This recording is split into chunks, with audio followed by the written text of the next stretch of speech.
என் தலையில வந்துட்டு காக்கா ஆய் போலியா இந்த மாதிரி தான். என் வாயில போலியா? மைக் செக் செக் 1 2 3 3 2 1 3 2 டாப் தெலத்லாக் கட்.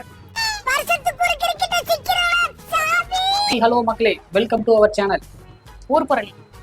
இன்னைக்கு மாத்தி மாத்தி கேட்க போற கேள்வியில யார் ஆன்சர் தப்பா சொல்றாங்களோ அவங்க இந்த நூலை எடுத்து மூக்குள்ள விடலாம்.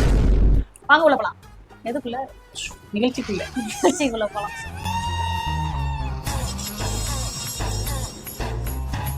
ஓகே, ஃபர்ஸ்ட் क्वेश्चन நான் கேக்குறேன். நகத்தை வந்து ஃப்ரைடே கட் பண்ண கூடாதுன்னு சொல்லுவாங்க. ஏன் ஃப்ரைடே கட் பண்ண கூடாதுன்னு சொல்லுவாங்க?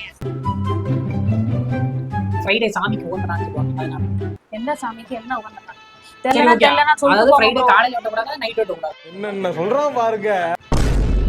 போறோம். ஓகே, நீ மஃப்ளர் பண்றதுக்காண்டி நான் வாங்குனேன். மூக்குல எல்லாம் விட வேண்டியதா இருக்கு. இதுக்கிட்ட என்ன ப்ரோ நான் யூஸ் பண்றது? இங்க தான் நீ மஃப்ளர் பண்றாங்க ப்ரோ. தும்மணும் ப்ரோ. வீரமர் இருப்பேன். இன்னும் ஒரு ஆனந்தம் அந்த கரடி முஞ்சனுக்கு. இன்னும் ஒரு உள்ளே போக மாட்டேங்குது. அடைச்சு வச்சிருக்கியா ப்ரோ மூக்குல? தும்மா ப்ரோ. அவன் சொரண கட்டவனே. முடிஞ்சு பனிஷ்மென்ட் அவ்வளவுதானே? பனிஷ்மென்ட் அவ்வளவுதானமா? ஆன்சர் ஓகே, ஆன்சர் என்னன்னா ஏன்ஷியன்ட் டைம்ல ஃப்ரைடே தான் லாஸ்ட் ஒர்க்கிங் டேவா இருந்துச்சு. இப்போ எப்படி சண்டேக்கு முன்னாடி சாட்டர்டே பிஸியா இருக்குமோ அந்த காலத்துல ஃப்ரைடே அப்படி. ஸோ அப்பெல்லாம் வந்து அக்ரிகல்ச்சர் பேஸ்டு ஒர்க் தானே. 5 to 6 days வந்துட்டு பயங்கரமான பிசிக்கல் ஒர்க் இருக்கும். ஒரு நாள் மட்டும் எல்லாரும் அவங்களுக்கு தேவையான பொருள் வாங்குறது, கொடுக்கறது, அக்கௌண்ட் செட்டில் பண்றது, இப்படி எல்லா வேலையும் ஃப்ரைடே தான் பார்த்தாங்க. அப்பெல்லாம் வந்துட்டு நெயில் கட்டர் இல்ல, நைஃப், பிளேடு, ஸ்டோன் தான் யூஸ் பண்ணாங்க நெயில் கட் பண்ண. ஸோ ஆல்ரெடி ஃப்ரைடே வந்துட்டு ரொம்ப ரஷ் டேவா இருந்துச்சு. அந்த வேலையோட நெயில் கட் பண்ணா, ஏன்னா கத்தி பிளேடு தான் யூஸ் பண்ணாங்க, நெயில் கட்டர் அப்ப வர இல்ல. ஸோ அந்த வேலையோட அவசரத்துல இதையும் பண்றப்ப இன்ஜுரி ஆகிறதுக்கு நிறையவே சான்சஸ் இருக்கு. அப்பெல்லாம் ஆன்டிசெப்டிக் மெடிசன்லாம் அவ்வளவு இல்ல. ஸோ ஆல்ரெடி அப்படி இன்ஜுரி நிறைய பேருக்கு ஆயிருக்கு. தவிர்க்க இப்படி ஒரு ரீசன் சொன்னாதான் பண்ண மாட்டாங்க நம்ம ஆளுங்க அப்படின்னு சொல்லி அபசகுணம், பாவம், தோஷம் இப்படி சொன்னாதான் பண்ண மாட்டாங்கன்னு ஒரு ரீசன் கண்டுபிடிச்சாங்க. மற்றபடி வந்து நெயில் வந்து பிளேட்டை கட் பண்றதுனால எந்த ஒரு அபசகுணமும் கிடையாது. சரி, ஓகே. இப்ப நெயில பத்தி நீங்க சொன்னீங்கல்ல, நான் சொல்லட்டுமா? இதோட எனக்கு क्वेश्चन ஆன்சர்ல இது ஜெனரலா பொதுவாவே நகை நைட் வெட்ட கூடாதுப்பாங்களா? ஏன்? ஏன்னா வந்து பழங்காலத்துல நைட்ல வெளிச்சம் இருக்காது. சோ இப்ப நகத்தை வெட்டினோம்னா கால வந்து குத்தும். சோ இந்த மாதிரி ஆகிறதுக்கு சான்சஸ் அதிகமா இருக்கனால நைட் வெட்டக்கூடாது. நைட் நகை காலைல குத்துற பெரிய ஃபிராக்சர் ஆயிருமா? ஃபிராக்சர் எதுவும் ஆகாது. அதுல கிருமி இருக்கும். சோ இன்ஃபெக்ஷன்ஸ் ஆகிறதுக்கு சான்ஸ் இருக்கு. நகத்துக்கு கிருமி காலைல போட்டு வருதா? மைட்டி. வேற அவ்வளவுதான். ஒருத்த அவ்வளவுதான். ஆக்சுவலி என்ன அப்படின்னா, அந்த காலங்கள்ல வந்து நைட்டு இருக்கிற மாதிரி கரண்ட் எதுவும் கிடையாதா? மின் விளக்கு, அதாவது மின் விளக்கு இருக்குல்ல, அதுலதான் வந்து மோஸ்ட்லி மக்கள் வாழ்ந்துட்டு இருந்தாங்க.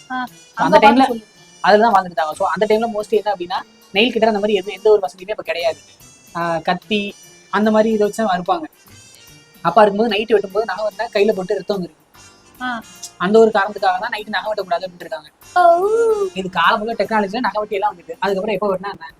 ஆனா நம்ம மக்கள் என்ன பண்ணிட்டாங்க, பாதையே ஃபாலோ பண்ணி வெட்டாங்க. முக்கனிட்ட சொல்லு, ஹாய் மிஸ்ஸஸ் முக்கானை மோடி கேட்டுக்கோங்க. ஸ்னேக் அது ஸ்னேக்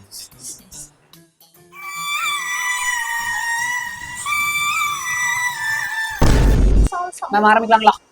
வேணா விடவா போறேன், லென்த்தா போகுது வீடியோ. சரி, ஓகே. காகம் மனுஷனோட தலையில வந்து அடிச்சா வீட்டுல யாராவது சாக போறாங்க. ரொம்ப நினைச்சேன் என்னடா எதுவும் சாகலையே இழுக்கலையே நினைச்சேன். கரெக்டா சாகுது. எப்போ பார்த்தாலும் சாகுறது, டீ குடிச்சு போறது. மேம், நமக்கு த்ரில்லிங், ஹாரர் இந்த மாதிரி தான், நமக்கு மிஸ்ட்ரி இந்த மாதிரி. புடிச்சு முடுக்கல மாறினடா சிக்கிட்டு இவன் இருந்து நான் இப்படி தப்பிக்க போறனோ. காக்கா மேல வந்து இடிச்சா இல்ல, காக்கா தலையில வந்து அடிச்சுட்டு போகும். அத வந்து பறக்கையில வந்து தெரியாம கீழே ஏதாவது படையில இடிச்சுட்டு போயிருக்கும். என் தலையில வந்துட்டு காக்கா ஆய் போலியா இந்த மாதிரிதான். என் வாயில போலியா? போகணும் அளவு எடுத்தேன். சொல்லுங்க, ஆன்சர் தெரியுமா? தெரியாது. சரி, என்ன எடுத்த? தப்பான ஆன்சர். பனிஷ்மெண்ட் வாங்கிக்கங்க. இன்னைக்கு என்னெல்லாம் பண்ண போறாரோ. சும்மா போட்டு உடனே மக்களே காக்கா வச்சா பறந்து வருதா? அப்படி காக்கா வருதா காத்துல? காக்கா என்ன? அது மூக்கு படப்பா இருந்தா அப்படித்தான் இருப்பாங்க. நான் மூச்சு விடப்படாது. ஆடுதான் இல்லையா? இன்னும் போகவே இல்லை. வச்சதுக்குள்ளே நீங்க சொல்லிட்டீங்க. இந்த வாங்கி வருதா?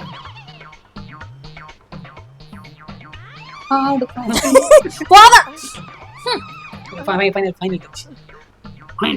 என்ன உள்ள வந்தாங்க. ரைட். காகம் தலையில வந்து அடிச்சா நல்லது இல்லை, வீட்டில் ஒருத்தவங்க இறந்துருவாங்க.